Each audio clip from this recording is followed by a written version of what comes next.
En el pasado, Madrid Economic Forum estuvo Javier Milei y le regalaron un libro a Antonio Escotado. Este libro es Retrato del Libertino, el libro del que vamos a hablar hoy. Empezamos.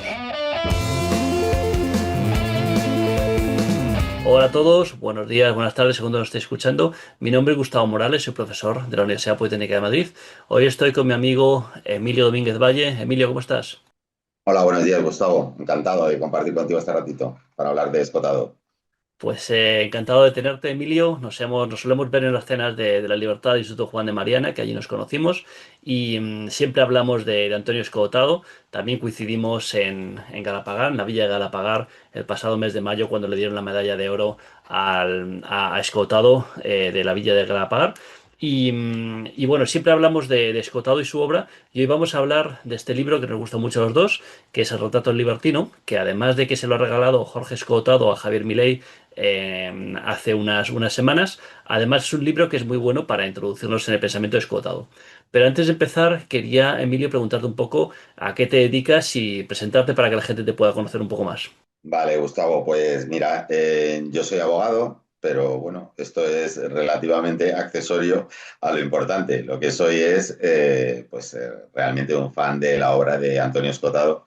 Como verás, aquí te decía, tengo toda la obra de Escotado leída y releída. Y bueno, eso me dedico a la abogacía, soy abogado en Madrid, experto en transportes y movilidad, pero realmente soy pues eso, fan de Escotado. Muy bien. Cuéntanos un poco cómo descubriste a Escotado. Bueno, pues empecé a leerlo, pues hará como 30 años o por ahí, pues al poco de terminar la carrera, etcétera, pues me regalaron Historia Elemental de las Drogas, una novia que tenía. Y bueno, pues me puse a leerlo y tal, y me entró el gusanillo, y bueno, pues pasé a Historia General de las Drogas, que ya pues libro top, es fascinante, vamos. Y a partir de ahí ya pues quedé totalmente enganchado, ¿sabes? Casi diría con un ánimo obsesivo de intentar leerle todo. Entonces también he ido como acompañándole durante los años, porque claro, esto estamos hablando a lo mejor del 92, 93, una cosa así. Entonces, claro, pues luego toda su obra posterior, pues sí que la he ido viendo pues como los estrenos de cine, ¿no? Cuando salía el libro, pues lo compraba y lo leía, ¿no? Y mientras tanto, pues leyendo algunas de los libros por detrás, ¿no? De la época en la que empecé a leerlo. Y siempre me llamó mucho la atención desde el primer momento, pues su libertad a la hora de expresar cosas que no encuentras en otros autores, o que cuesta mucho encontrar, y cierto puntito que a mí también me gusta, antisistema, por decirlo de alguna manera, ¿no? Rebelde, contra la autoridad, libertario, ¿no? Que bueno, que ahora quizá está más en burbuja, está más en moda, ¿no? Pero que ya explotado de antes lo traía puesto de serie, por decirlo de alguna manera. Mm, Muy bien, bueno, pues aunque supongo que el que haya llegado a este vídeo ya conocerá quién es Escotado, quería hacer un pequeño resumen inicial. Él fue un jurista de profesión, digamos, de lo que tenía estudios era de derecho, aunque quizá por lo que es más conocido es por sus escritos de filosofía. Hay que decir que él no tenía una formación, digamos, reglada en filosofía porque no le gustó, aunque la empezó, no le gustó lo que vio en la Facultad de Filosofía de la Complutense. Este autor nació en Madrid en 1941 y murió en Ibiza en 2021 y se le conoce sobre todo por su defensa de las libertades individuales, ¿no? Por la idea de que en el cuerpo hacia adentro solo manda él, ¿no? Y la postura, digamos, hacia el crítica con la intervención del Estado en los distintos ámbitos de nuestra vida, ¿no? Tiene dos trilogías muy importantes. Uno es La Historia General de las Drogas, que publicó en 1989, del que ya nos has comentado, que lo tienes leído. Y luego Los Enemigos del Comercio, que escribió ya bastante posterioridad, ¿no? Es una de sus últimas obras. En el que habla de, bueno, pues de cómo el comunismo pues es nocivo para las sociedades, ¿no? Fue profesor en la Universidad Nacional de Educación a Distancia, la UNED, hasta su jubilación en 2013. Quería preguntarte ya, Emilio, pasando al libro, una primera pincelada, ¿no? ¿Qué cuestiones consideras que son importantes en este libro, El retrato del libertino? Bueno, pues yo creo que este libro, Retrato del Libertino, tiene, de momento, o sea, arrancando, lo que tiene es que es un ejercicio de madurez ya descotado porque es del año 97. Ha tocado muchos temas a lo largo de su vida y en libros anteriores, etcétera. Y es un poquito un compendio también, o sea, un sentar bases, ¿no? Como un esencial, ¿no? No sería un grandes éxitos, ¿no? Por Mm, compararlo con tal, sino que sería un esencial, ¿no? Y te comentaba antes también que este libro lo bueno que tiene, esa parte, es muy heterogéneo porque toca los capítulos, ahora lo iremos viendo, o sea, toca diferentes temas. En la primera parte, el retrato del libertino, en el que, bueno, pues está hablando del vicio, de la virtud, del hedonismo, de un montón de temas. Luego los apuntes de bioética, las ludopatías, la euforia química con las drogas, la eutanasia, en el morir mejor, o sea, un montón de temas. Pero a mí me gusta, como comentamos antes, algunas perlas y algunas cosas que tiene que no toca en otros libros, como sobre todo, por ejemplo, el capítulo de la ludopatía, que digamos, se repite, no se repite en otros de sus libros, si tocan los temas como mucho más tangencialmente, ¿no? Y eso luego me gusta eso porque es breve, es fácil de leer, ya es una etapa madura, pero no es a lo mejor tan barroco en su escritura, pues no sé, como yo no sé si por aquí o por aquí. La conciencia infeliz, que es su tesis, que es, no te diría ladrillo, pero es muy complicado de leer, se lee muy lento, etcétera, ¿no? O sea, ya es una lectura mucho más sencilla, ¿no? De Escotado. sí. Hay que decir que este es uno de los libros que había señalado su hijo Jorge Escotado en un vídeo anterior que grabé con él, que os dejo por aquí, que recomendaba empezar o bien por 60 semanas en el trópico, que también hemos grabado ya un vídeo sobre él y te hemos publicado en el canal, o bien por este retrato del libertino. Por ese motivo, pues he grabado estos dos vídeos para hablar de estos dos libros, ¿no? Entonces, en este retrato del libertino, a diferencia de 60 semanas en el trópico, que es un libro que es continuo y todos los capítulos son una continuación del otro. En este caso, Retrato del Libertino, hay 7 capítulos y son diferentes ensayos sobre diferentes temáticas, ¿no? Entonces, a mí lo que me ha parecido interesante del libro es que trata algunos de los temas que son pues más nucleares en la trayectoria de Escotado, ¿no? Por un lado el sexo, por otro lado las drogas, por otro lado la posición ante la muerte, ¿no? Digamos, un poco tratando temas de eutanasia, y luego tiene la parte de las ludopatías, que como has comentado, quizás es lo menos nuclear, lo que está menos presente en el resto de la obra de Escotado, y luego tiene 2 entrevistas al final bueno, mezcla de entrevista, revisión de 2 personas, que son 2 personas que le han influido mucho, Ernest Junger y Albert Hoffman, ¿no? Entonces, antes de pasar a hablar un poco de estos, detallar un poco cómo son cada uno de estos capítulos, ¿cómo de importante te parece que es hoy en día el pensamiento de Antonio Escobar o Emilio? Hombre, yo, claro, ¿a quién le vas a preguntar? A un, como he dicho al principio, ¿no? A un fan de Escotado.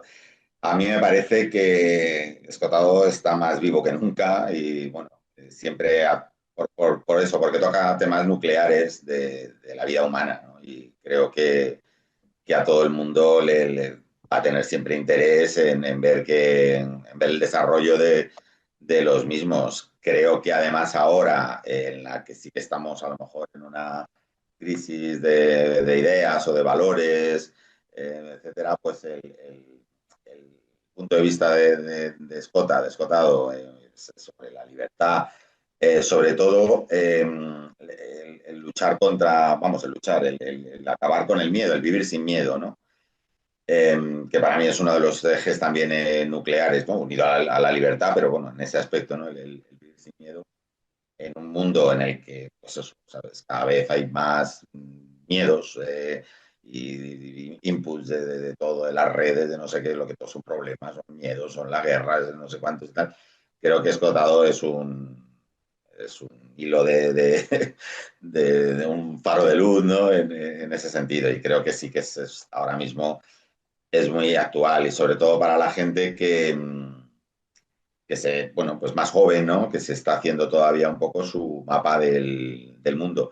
Y es donde tiene además muchísimos fans escotados en gente joven, lo cual dice mucho de su actualidad, porque es un autor ya fallecido, famoso quizá de su madurez hacia su vejez más que en su juventud, y que esté llegando a gente muy joven, pues es un síntoma, es un indicativo de la vigencia que tienen sus ideas actualmente.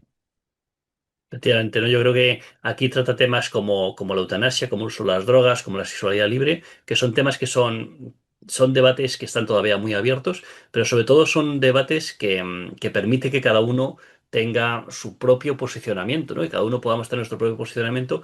Y en ese sentido, los posicionamientos de Escotado son, digamos, poco convencionales, y creo que ayudan mucho, ¿no? Para que cada uno pueda ilustrar, o podamos desarrollar nuestros propios convencimientos sobre alguno de estos temas.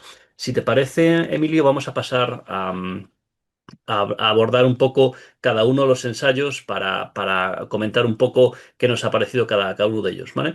El primero de ellos es Retrato del libertino, en el cual él analiza un libro que se llama My Secret Life, Mi vida secreta, escrito por un tal Walter, que es un inglés de la época victoriana, que ha tenido muchas experiencias sexuales y habla un poco sobre ello, ¿no? Entonces, ahí Escotado lo presenta no como podría ser, digamos, un pornógrafo o un guarro, ¿no? Que podríamos decir, sino como una persona que realmente vive el sexo de una manera jubilosa, ¿no? Pero no de una manera perversa, como te digo, ni patológica, ¿no?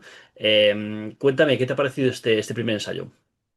Más de 2.000 mujeres, dice que conoció en sentido bíblico, una nueva cada semana, a una media de 4 por mes, ¿no? Ese es el récord, ¿no? Pero dice que, claro, efectivamente no lo hace desde el punto de vista dice, no pretendo pasar por un Hércules de la copulación, ¿no? O sea, así se presenta Walter, ¿no?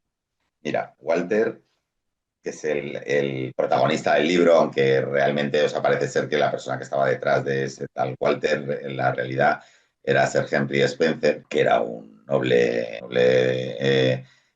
inglés, quizás relacionado con el mundo de la mar y la marinería y tal, por lo cual también, o sea, recorrió muchos países, ¿no? Entonces dice que había tenido relaciones con todo tipo de mujeres de todas etnias, razas, países, etcétera, ¿no? O sea, la variedad, ¿no? Que es un poco también lo que luego él habla de que la variedad está al gusto, ¿no? Como se suele decir, pero dice, el lema de Walter, ¿no? Que es un poco lo que hablábamos antes. Mi cuerpo es mío. Si no pidió nacer y no va a poder fijar el momento de su muerte, salvo recurriendo a la violencia del suicidio, lo que hay entre medias queda librado a él.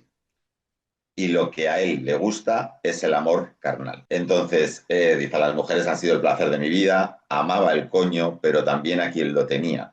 Me gustaba la mujer con quien follaba y no solo el coño donde lo hacía.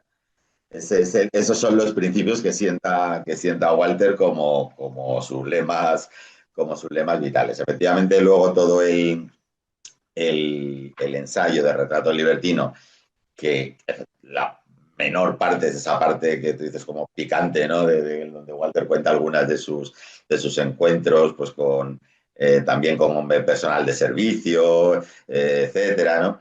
Pues es ir haciendo un paseo a través de temas como el hedonismo, la lucha entre el hedonismo y el pragmatismo, ¿no? Él decía que la lucha entre la razón y la picha, ¿no? Porque, o sea, Mm.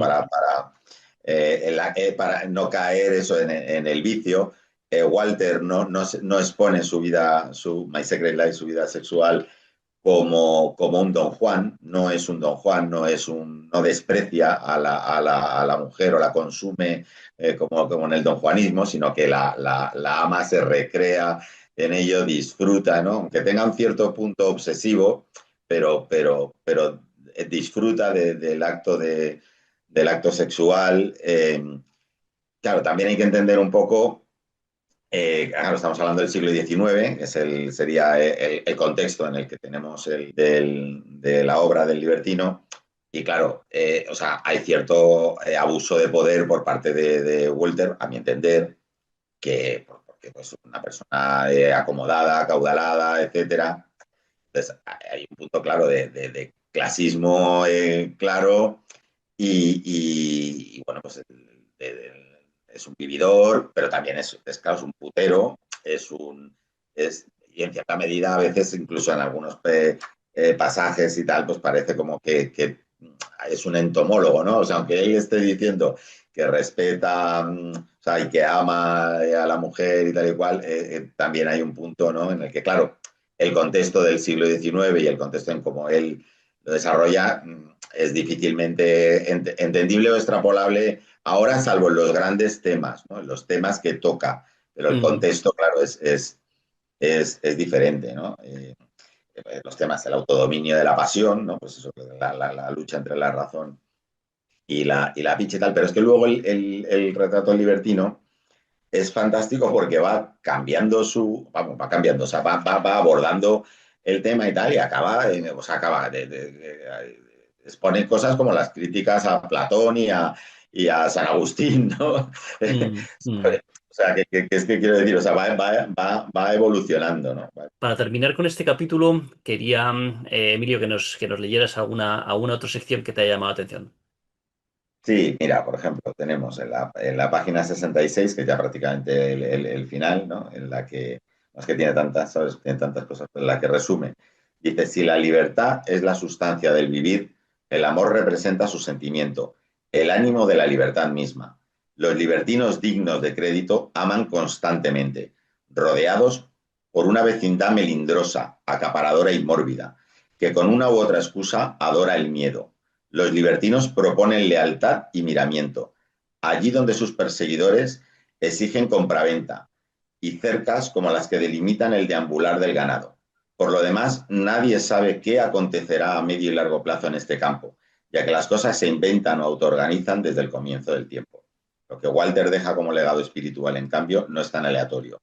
El detenido relato de su vida secreta muestra cómo hablar desde el deseo, cuando tantos otros hablan únicamente del deseo, es el secreto del deseo hablando al deseo, sin acompañamiento sentimental o intelectual. De ahí que desborde el concepto clásico sobre el placer como nirvana o alivio de tensión, probando con su ejemplo que hay inmensas alegrías preparadas para quienes creen, mantengan y aumenten la tensión erótica.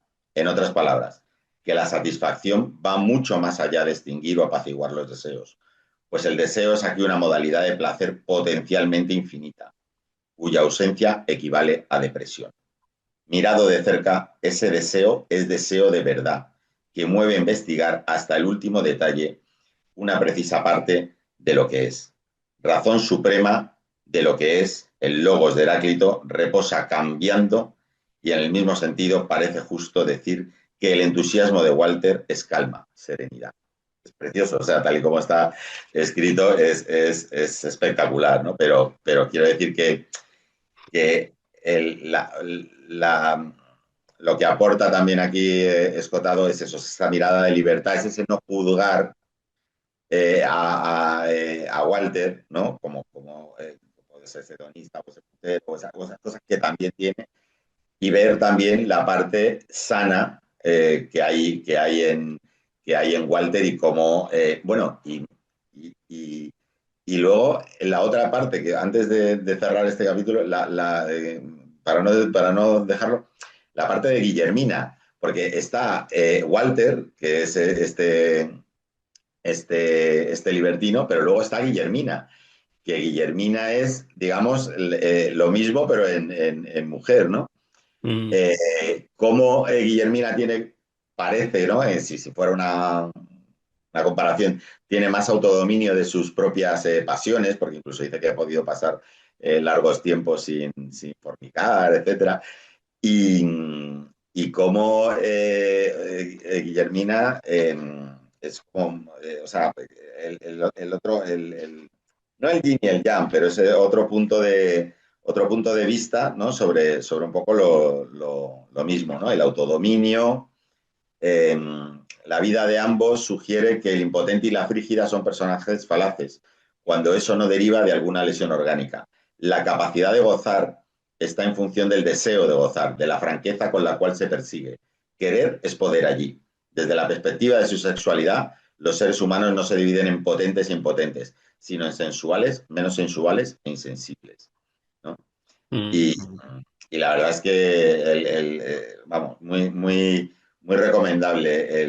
También es desde el punto de vista de Guillermina, ¿no? De la otra, vamos, de la libertina. Eso es, eso es. Sí, una cosa que no hemos comentado, ¿no? Y es que es la magnífica prosa que escribe Escotado, ¿no? Quizás es una de las cosas que más destacan, porque muchas veces la gente que escribe estos ensayos, pues no están muy preocupados por la prosa, no están más preocupados por el fondo que por la forma, ¿no? Y sin embargo aquí, tanto el fondo como la forma están verdaderamente muy cuidados, como en general en la escritura de Escotado, ¿no? Yo para Que terminar comentamos este... porque ya es un libro de madurez. Sí que Escotado, también hablando de según qué, Conciencia Infeliz, Realidad y Sustancia, son libros que una página te lleva mucho rato, porque Mm. o sea, la densidad es muy grande. Este no, Sí, se bebe, este libro se sí. vive y se bebe. Mm, mm. Bien, pues vamos a pasar a hablar del segundo ensayo, que es apuntes sobre bioética. En este segundo ensayo, Antonio critica el tomar demasiadas medicinas y el confiar en la medicación, digamos, occidental, ¿no? Y él hace un llamamiento al autocuidado, al comer poco, al ayunar, al descansar, al hacer algo de ejercicio que te ponga, digamos, el corazón a tope varios días a la semana, el conocimiento del cuerpo y sobre todo el no tener miedo, ¿no? Como ya has comentado antes, el ver la salud como un proyecto individual y realmente tomar una cierta distancia con la ciencia médica y la autoridad del médico, ¿no? Hay alguna cosa un poco más... quizás que pueda ser polémica, ¿no? Como que él dice que en realidad las enfermedades del cuerpo provienen de las enfermedades del alma y que todas las enfermedades son somáticas. Y bueno, la verdad es que yo creo que eso, desde un punto de vista de lo que sabemos de la medicina, pues no es del todo defendible, ¿no? Pero bueno, quería saber qué te ha parecido a ti los apuntes de bioética, que por otra parte, para Jorge Escotado, el hijo de Antonio, me ha dicho que es para él el mejor escrito de su padre. Cuéntame, ¿qué te ha parecido a ti, Emilio? Yo coincido con Jorge, no en que sea a lo mejor el mejor escrito, pero sí que es uno de los mejores aportes que hace Escotado, desde luego en este libro. Escotado parte siempre de la base. Bueno, primero tenemos que ver que el personaje, el propio Escotado, era hipocondriaco. Lo que pasa es que bueno, yo también lo soy, todos lo somos en alguna medida, ¿no?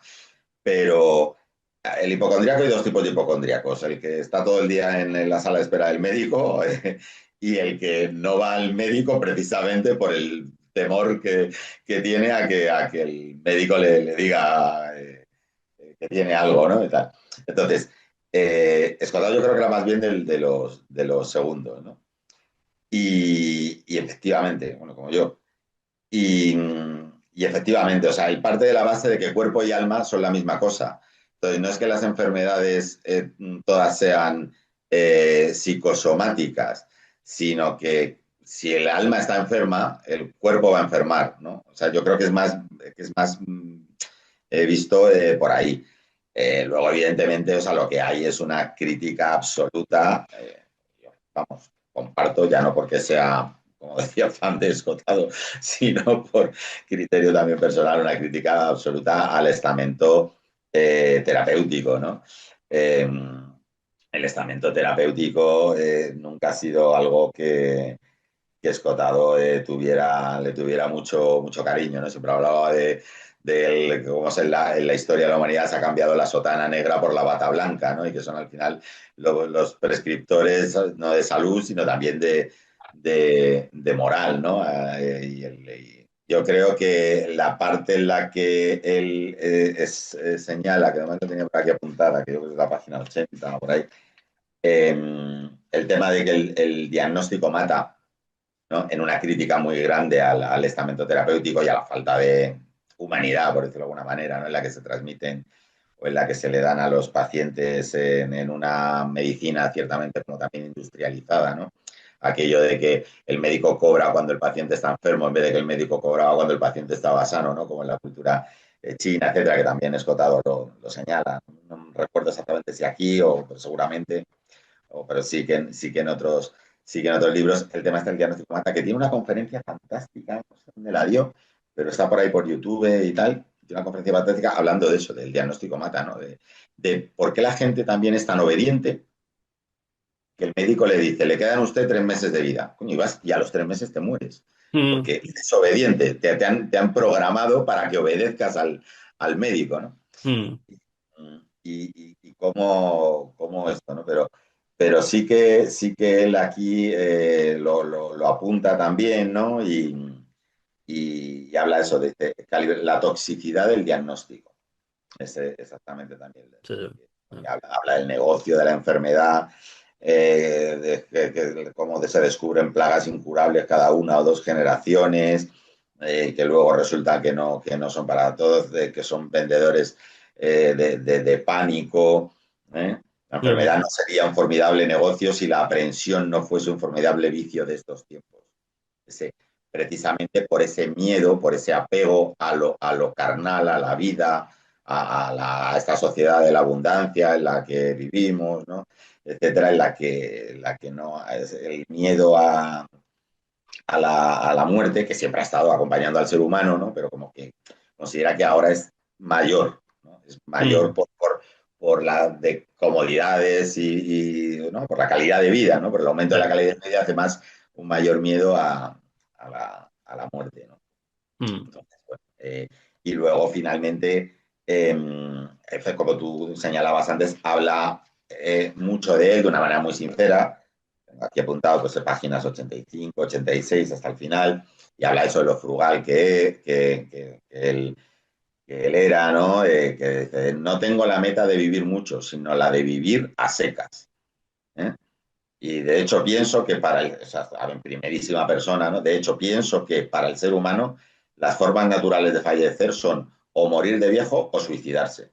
Y espero mm, tener el coraje de practicar con el ejemplo. Eso no excluye sufrir achaques dolorosos, incluso durante muchos años, mientras tenga algo que hacer y pueda hacerlo, sin convertirme en una carga indigna para los míos. Entonces, esos son un poco sus principios, ¿no? Y aquí o sea, pues sí que tiene razón, claro, no puede ser de otra manera, Jorge, al hablar de su padre, en el sentido de que es muy expresivo y es muy auténtico, ¿no? Y es muy personal lo que aquí transmite, ¿no? mm. Vamos a pasar ahora a hablar del tercer capítulo, ludopatías, que como hemos comentado es quizás el que está más alejado del escotado que conocemos, ¿no? Sí. Cuéntame, ¿qué impresión te ha generado este capítulo? A mí este capítulo me encanta, y mira que es breve y dice 4 cositas, pero me encanta, me encanta. Eh, O sea, me encantan cosas como que no sé si se las he visto luego también en algún vídeo, en alguna pregunta directa que le han hecho y tal, pero me encanta, por ejemplo, el tema de la crítica al deporte de competición. O sea, vale que no es, o sea, que es accesorio a lo de las ludopatías, pero me encanta. Dice, por ejemplo, dice, no se ha inventado una forma más insidiosa y cínica de tortura para los humanos que concentrarles por completo en propósitos como arañar décimas de segundo o centímetros a lo que ha logrado otro infeliz, sometido al mismo tormento algo antes. Luchar contra el metro, el cronómetro y el récord es tan masoquista como tentar frívolamente la ley de los grandes números. El deporte está para ellos tan lejos de un juego sano como lejos de un sano pasatiempo estaba para el jugador de Dostoyevsky hacer apuestas ante una ruleta. Me encanta, por ejemplo, eso porque es valiente y es pintoresco. O sea, nadie se atreve a decir que el deporte de competición, cuya oferta de potenciales premios atrae innumerables niños y jóvenes, una vez lanzados por el camino de esas glorias, no solo tienen por delante un cuerpo deforme, una propensión a toda suerte de lesiones, a graves trastornos viscerales y a formas más o menos agudas de analfabetismo funcional, sino la segura derrota para sus aspiraciones de gloria. Pues solo uno, a lo sumo tres, caben en el podio. ¿Qué pasa con los otros millones de desgraciados e incluso con los propios ganadores unos meses o años después? Un poco me recuerda siempre a lo del más rápido del oeste, ¿no? Billy el niño, ¿no? Siempre está el pistolero, ¿no? En las películas del oeste siempre hay otro que quiere ser más rápido, ¿no? Y entonces, pero al final, o sea, el más rápido va a ser suplantado enseguida por otro más rápido y toda su gloria o todo lo que ha construido, ¿no? Alrededor de esa épica, de esa gloria de ser el más rápido, ¿no? Pues que queda absolutamente en el recuerdo, o sea, ya nadie se acuerda de un día para otro, ¿no? Y un poco, luego la parte de la ludopatía, cómo la engarza, ¿no? Como todo monoteísmo, salvo el hebreo, que rechaza los juegos de azar, el juego de azar, ¿no? Mm, Como se denosta por el vicio, ¿no? Y por el ¿sabes? Eso, el control que implica la moral monoteísta en general, ¿no? Pues mete o castiga, ¿no? El juego como uno de los peores vicios en los que puede caer el ser humano. No dice que lo comparta, dice que lo analiza así, ¿no? Luego la parte en la que hace un parangón, ¿no? También entre, bueno, lleva anticipándose ahora a la corriente también liberal, bueno, Antonio siempre ha sido liberal en ese sentido, pero quiero decir, cuando habla del Estado y el juego, ¿no? El Estado y el juego, como el que más gana en todos los juegos oficializa el juego para ganar el Estado. mm, Ahora lo hemos visto, yo que sé, con los premios ¿no? De Alcaraz. Dice, bueno, pues gana 2 millones, pues uno para Hacienda, ¿no? Te toca la lotería, pues la mitad para Hacienda, ¿no? Entonces, bueno, ya, o sea, es un vicio, pero como yo ya participo del vicio, ¿no? mm, Entonces lo consiento, ¿no? Pero claro. esa doble moral del Estado con el vicioso, siempre y cuando no sea él el que gane también en el juego. Luego la comparación, lógicamente, pues eso, en la responsabilidad personal que uno debe ejercer, respecto a no dejarse llevar por el vicio del juego, en el tema de la autonomía de la personalidad, la responsabilidad, etcétera, comparando un poco el juego con las drogas, ¿no? Como caminos en los que uno, en vez de ir hacia la virtud, pues puede ir hacia el vicio, ¿no?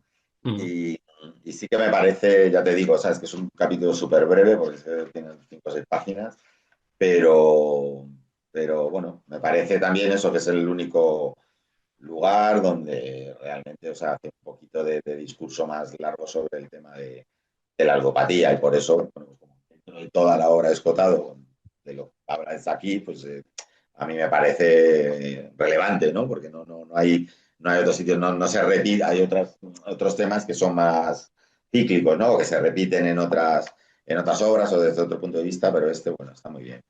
mm. Muy bien. El cuarto capítulo es Euforia Química, donde habla de cómo las drogas y el alcohol son una fuente de unas experiencias personales que él defiende, ¿no? Él defiende un poco siempre que se hagan con un uso consciente y razonado, ¿no? Y buscando pues el no crear hábito para no tener que tomar cada vez cantidades mayores de esas drogas que es donde empiezan los problemas, ¿no? Entonces ahí habla, digamos, del consumo de las drogas, desde la responsabilidad, y es muy interesante cómo él habla bueno, de que se generan una especie de mundos paralelos, ¿no? Que es que al que se accede, digamos, abriendo la puerta del uso de las drogas, y me parece que es muy interesante cómo dignifica, ¿no? De alguna manera el consumo de las drogas como una experiencia lúdica, como puede ser cualquier otra, ¿no? ¿Qué impresión te ha generado a ti este cuarto capítulo, amigo? Sí, creo que este es el más escotado en estado puro, ¿no? También, por decirlo de alguna manera, porque claro, aquí sí que es su tema, ¿no? O es el tema que él además vivió y defendió, ¿no? La sobreebriedad, el autoconocimiento a través de las drogas. Eh, Cómo las drogas en el fondo no dejan de ser también un autodiagnóstico mental, ¿no? Porque van a sacar de ti lo mejor o lo peor y es a través de ese de autoconocimiento, ¿no? Como decía, dice por ejemplo aquí, el valor de las drogas, en especial de las visionarias, estriba, a mi juicio, en que diagnostican nuestro grado de contacto con la alegría, entendida como una suma de arrojo, dulzura y lucidez. O dice, en realidad viajar solo parece completamente desaconsejado para quienes veneren rigidez y doblez, para almas autoritarias y pusilánimes, para los aterrados ante el desnudamiento propio y ajeno, para el que apuesta por pedir sin dar. Entonces, él aquí yo creo que sí que pues, hace, no es una apología de las drogas, sino es una apología del autoconocimiento a través de las drogas, ¿no? Eh, eh, Tiene un punto en el que critica al astemio no al astemio de alcohol, sino al astemio de drogas precisamente, ¿no? Por su cobardía, ¿no? De no querer abrir las puertas de la percepción, como decía Huxley, y autoconocerse, ¿no?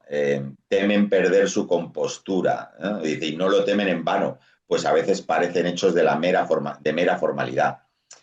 Y en cambio él defiende eso, la sobria ebrietas, cuya meta es elevar la embriaguez a un arte, combinando armoniosamente la medida con el exceso, para Mm. nunca caer en el hábito, en la dependencia, en el vicio, ¿no? Por decirlo también de una manera como más coloquial, sino saber que luego también hay una sustancia para cada cosa, ¿no? Esas críticas también, pues, claro, las únicas drogas legales, pues el alcohol y el café y el tabaco, pues ustedes la toman para lo que no es, ¿no? No Mm. tomen, no tome usted alcohol para dormir o café para relajarse, ¿no? O sea, Mm. o Mm. para todo, ¿no? O sea, ya no solo el hacerlo para lo que no es, sino para como único, ¿no? Sí. Sino la riqueza y la variedad que, que tienen, ¿no? Y eso sí que habla él, desde luego, en primerísima, en primerísima persona, ¿no? Mm. Y, y dice, por ejemplo, aquí tiene una cosa muy bonita en la página 103. Dice, cuentan que el viaje a través de los ánimos extravía a algunos, perdiéndoles para siempre en miserables paraderos, aunque no he conocido a nadie de quien pudiera afirmarlo. Me he topado, eso sí, con personas que carecían del ánimo objetivo y andaban en busca de alguna coartada para su desdicha. Tener sede era para ellas un barniz ya deteriorado antes de lanzarse a una u otra excursión. La crítica también que hace y que ha hecho siempre Antonio Escotado al que se al yonki, ¿no? Al que dice, yo soy un enfermo, la culpa no es mía, es de la sociedad, yo me victimizo, me desprendo de mi responsabilidad y entonces, bueno, pues entonces me dejo llevar, ¿no? Me caer por este tobogán, ¿no? Por estos rápidos y donde me lleven, porque yo no tengo responsabilidad ninguna en lo que hago y tal, porque la sustancia me posee, no Mm. domino yo a la sustancia. Y es otra vez lo mismo que hemos hablado antes y hablaremos ahora también, si no, respecto al morir mejor, a la eutanasia, el autocontrol, el dominio de sí mismo, la responsabilidad personal, que también es libertad, ¿no? Eso es. Quizás este sería el capítulo que más le podríamos recomendar al alcalde de Madrid, ¿no? José Luis Martínez Almeida, que no le quiere poner la estatua que se comprometió en la ciudad universitaria de Madrid, seguramente porque, digamos, entre los votantes conservadores o tradicionalistas de José Luis, pues hay mucha gente que es contraria al uso de las drogas, ¿no? Pero quizás esa gente, tanto esos votantes como el propio José Luis, pues podrían leer este capítulo y sacar buenas enseñanzas, ¿no? De cómo él propone un uso consciente y mesurado de las drogas y utilizarlas con responsabilidad, ¿no? Igual que el deporte en exceso tampoco es bueno, igual que tampoco hay las drogas legales si las tomas en exceso tampoco son buenas, pues bueno, las drogas ilegales se pueden tomar de una manera consciente, ¿no? Claro, hay que saber que esto no se aprende en el colegio, ¿no? Claro, ahí cuenta, y esto vincula un poco con el, con el ensayo de bioética que hemos comentado antes, ¿no? Es el ensayo de bioética donde él dice que para curarse una resaca, él ha tomado opiáceos o otras adormideras que le hacían dormir a veces 12 horas seguidas y que luego se tomaba otro poco y dormía otras 15, ¿no? Y claro, se levantaba como una flor y supongo que con muchísimo hambre, pero totalmente renovado de la resaca, ¿no? Entonces, claro, digamos, el poder contrarrestar el efecto de una droga con otra requiere una cierta conciencia, ¿no? Y un cierto conocimiento que evidentemente no es fácil alcanzar y que requiere acercarte a las drogas pues con digamos, un enfoque casi científico, ¿no? De irlo probando poco a poco, de probar una cosa, de probar la otra, de ver las dosis, etcétera, ¿no? Y entonces, claro, eso es lo que seguramente pues toda esa gente que ha caído, ¿no? En el infierno de las drogas y que le han criticado mucho y las madres de fallecidos de yonkis que siempre le han criticado a Antonio y le iban a los platós y le decían que la apología que hace de las drogas que era muy peligrosa y demás, claro, no entienden el acercamiento que tenía Antonio a las drogas, que es el que yo creo que hay que tener y la manera en la que uno debemos acercarnos, ¿no? Entonces, bueno, pues José Luis, que seguramente no nos verás, pues te recomendamos leer, querido alcalde, te recomendamos leer ese capítulo para entender de verdad el posicionamiento de Antonio sobre las drogas. No sé, Emilio, ¿nos quieres comentar algo más sobre este capítulo? Señor, cito, quien busca lo conocido no busca el conocimiento. Lo dice así claramente. Yo creo que es un resumen también magnífico de eso, porque es una búsqueda del conocimiento personal bajo la máxima escotaviana de la piel para adentro cuando yo. Y bueno, en cuanto al tema del monumento, bien sabes que soy absolutamente promotor del mismo también y creo que hay que ser coherente, ¿no? Cuando alguien vota a favor de algo, luego no puede escurrir el bulto. ¿Eh? Y así lo hicieron, es una moción que se aprobó por unanimidad en el ayuntamiento y dar largas, escurrir el bulto, buscar excusas, etcétera, pues creo que no es digno de alguien que regenta una ciudad con más de 4 millones de habitantes, ¿no? Entonces yo creo Mm, que eso siempre es buen momento para rectificar y entender además que, mira, aunque solo sea por páginas, la obra de Escotado abulta más la crítica al comunismo que la historia general de las drogas. Pero es que mm, tenemos muchísimas más cosas. A lo mejor hay una que nos fastidia un poco más al alcalde de Madrid, que es la forja de la gloria, por lo madridista que era Escotado. Vamos a tomárnoslo con humor, ¿no? mm. Y quizá le tenga manía por el fútbol y no por la droga. Ojalá fuera eso, ¿no? Ojalá fuera eso. Bueno, Bueno, los dos últimos se capítulos. gira ese documento, ese monumento, seguro. Acabaremos. Esperemos que sí, esperemos que sí, que lo veamos. Los dos últimos capítulos son conversaciones con Ernst Jünger y Albert Hoffman, que son dos personas que vivieron muchos años y vivieron muy intensamente. Si te parece, los tratamos los dos conjuntamente y luego hacemos un poco resumen de lo que nos ha parecido el libro, ¿no? Ernst Jünger fue un escritor alemán que participó en las dos guerras mundiales. Se hizo famoso por un primer libro que publicó después de la Primera Guerra Mundial con su experiencia en ella. Y luego es el La que emboscadura. el que tiene el libro que precisamente le da nombre a la editorial que publica las obras de Antonio Escotado, que es La Emboscadura, ¿no? Y Albert Hoffman fue el químico que descubrió el LSD y entonces pues es también una persona que está muy relacionada con Escotado por el ámbito del uso de las drogas. Cuéntame qué te han parecido estos dos últimos capítulos, Emilio. Bueno, son los más periodísticos, ¿no? de la obra, ¿no? Yo creo que la visita de Juncker a Bilbao para recibir un premio y tal y como la trata, o sea, es básicamente, o sea, un acto de veneración a Juncker.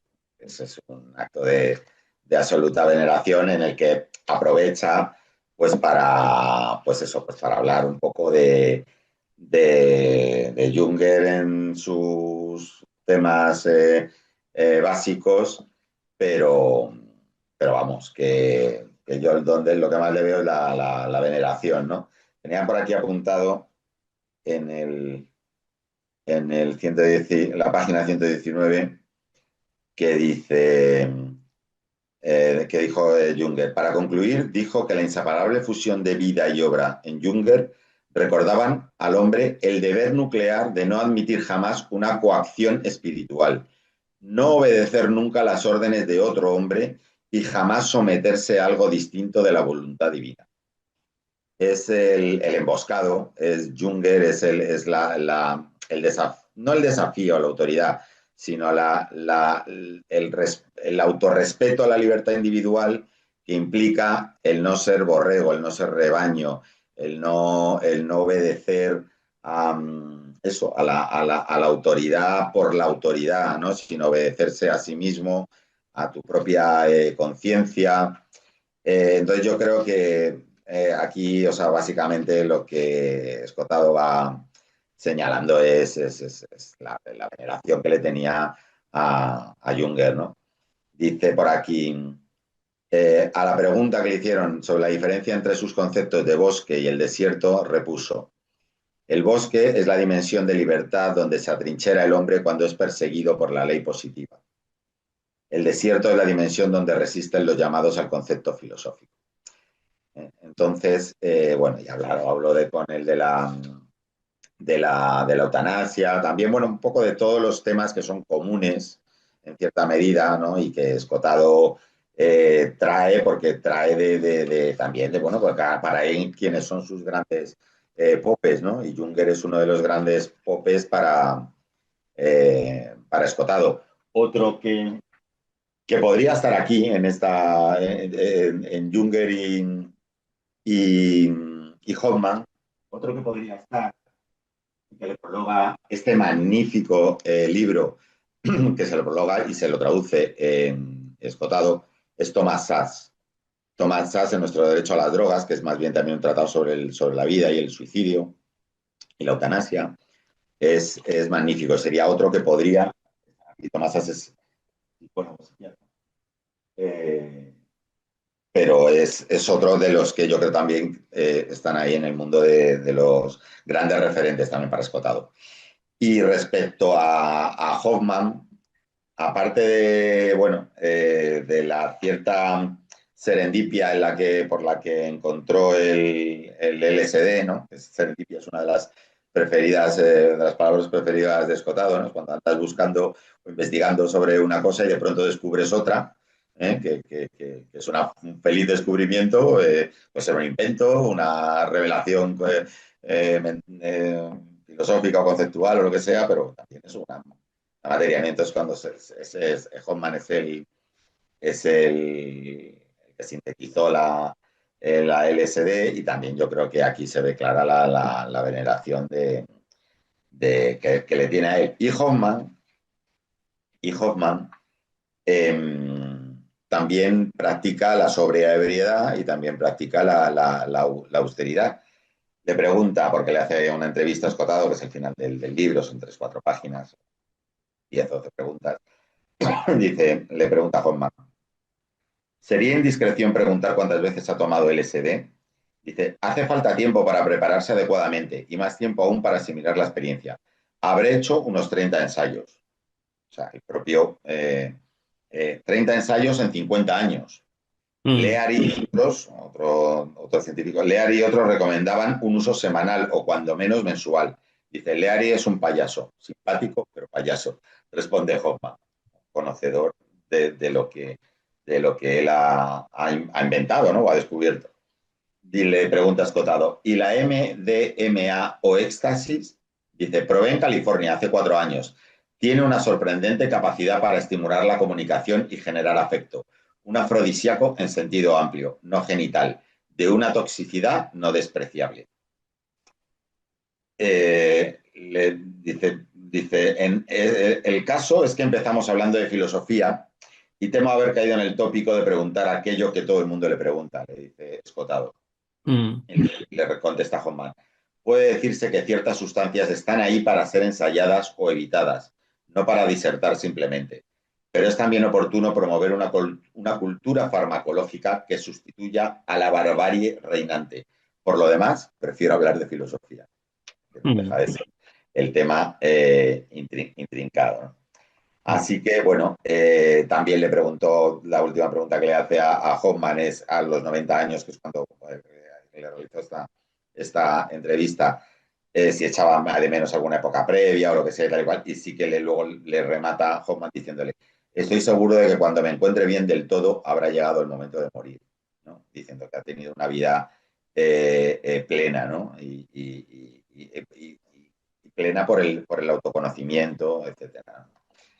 Y bueno, yo creo que Escotado compartió también esta manera de ver la vida, ¿no? Y bueno, Jorge es el testimonio de ello, de, de cómo cuando ya Escotado nos deja y fallece, se va de una manera con la tarea cumplida, ¿no? Por mm, decirlo pleno y con la tarea cumplida. Y eso, pues, para cualquiera siempre es envidiable, ¿no? Yo creo que es una meta que podemos tener todos. mm. Muy Así bien. que, nada, es un libro magnífico y súper recomendable de madurez de Escotado y para eh, iniciar la lectura de Escotado, aunque en la cronología, digamos, de Escotado, pues esté a lo mejor por aquí, eh, puede ser un buen inicio de la lectura de Escotado. Mm. Sí, yo coincido contigo porque al final, aunque son capítulos que tratan muy diversos temas, tienen siempre todos están coordinados hacia una idea central, ¿no? De que es un poco lo que hacemos con este canal, el proyecto Body for All, ¿no? Intentar fomentar una cultura de una sociedad de individuos libres y responsables, ¿no? Y eso precisamente es de lo que se habla en este libro, ¿no? De personas que viven de una manera autónoma, pero también consciente, ¿no? Es decir, unas personas que se pueden drogar o pueden optar por la eutanasia o pueden, digamos, dedicarse al sexo y al hedonismo, pero siempre de una manera reflexionada y sabiendo lo que hacen y sin caer, digamos, en las adicciones, ¿no? También es muy importante que trasluce este libro que el libertino no es un vicioso, Degenerado. no es un No es un vicioso en un lugar, degenerado. no es No un es un vicioso. Sí. degenerado. Es un explorador, ¿no? Es un explorador que explora tanto el ámbito del cuerpo como el ámbito del alma y digamos, de los mundos paralelos a los que uno puede acceder a través de la droga, ¿no? Entonces, yo creo que eso también es una cosa que conviene resaltar. Para terminar, te quería preguntar, aunque creo que lo has apuntado, ¿te ha gustado el libro y lo recomendarías? Hombre, absolutamente, lo estoy vendiendo, como el que dice. Creo que es, insisto, un grandísimo eh, libro para acercarse a la obra de Escotado, cogerle el gusanillo si no se ha leído, lógicamente, y de aquí a, a todo lo demás. Este es un grandísimo libro. Todos lo son, pero este por su sencillez y tal. Muy, muy acertado que Jorge se lo dedicara y regalara a Javier Milei, que ya ha citado en algún discurso a Antonio Escotado y que seguramente si tiene tiempo de poder leer este libro, si no entero, partes, porque imagino que no tendrá tiempo, no tendrá el tiempo que tenemos el resto de los mortales para leer, seguro que le encantará también, ¿no? Yo sí, sí, sí, muy, Bueno, lo recomiendo vivamente, vamos, y lo recomiendo en todo completo. Vamos, además es un libro, hemos estado citando highlights, como hablábamos y tal, pero es un libro que tiene 139 páginas, o sea que es un libro que se lee bien y se lee fácil y aporta muchísimas ideas en muy poco espacio sin ser denso. mm, Ya, ¿qué interesante, más? ¿Qué mejores cosas se pueden decir?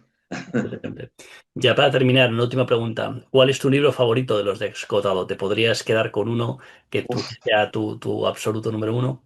uf, muy difícil, muy difícil. Vamos. Pero mira, yo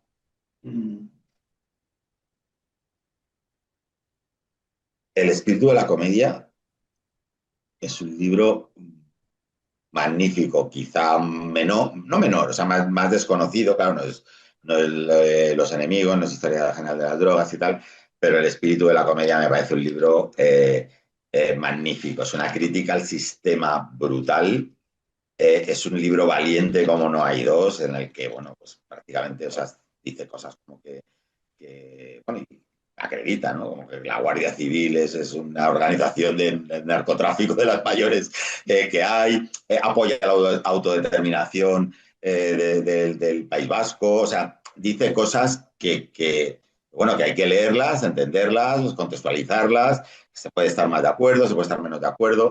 Un libro absolutamente torpedo a la línea de flotación del sistema en el que vivimos y buenísimo. Premio exequo de Anagrama de Ensayo fue y me parece un libro fantástico. No sé cuáles otros descotados, la verdad, han sido premiados. No él a su persona, sino quiero decir el libro, pues como esto, un premio Anagrama de Ensayo, un premio. Mm, No lo sé si tiene, no, es tampoco una persona muy querida en ese sentido por el establishment para premiar, pero este es un libro fantástico. También tampoco es muy grande, ¿no? O sea, tampoco es mm, muy largo, pero todos. Y el de la UNED, Filosofía y Metodología de las Ciencias Sociales, que pronto tendremos buenas noticias sobre alguna reedición de ese libro, es también maravilloso. Y mm, casi de lectura obligatoria para cualquiera que luego pretenda leer un poquito de filosofía o historia del pensamiento, mm, etcétera. Pero bueno, es que, claro, estás diciéndome que elija entre, ¿no? A papá y a mamá entre los mm. hermanitos, ¿no? Sí, muy bien. Bueno, Emilio, pues nada, encantado de haber charlado hoy contigo y nada, seguiremos viendo qué otros libros de Escota podemos revisar, ¿vale? Encantado, Gustavo, un placer. Ojalá esto sirva para difundirla y coger el gusanillo por la hora de Escotado a otras personas que nos vean. Y nada, pues mandarte un abrazo gigante. Muy bien, Emilio, nos vemos, un saludo. Venga, hasta luego.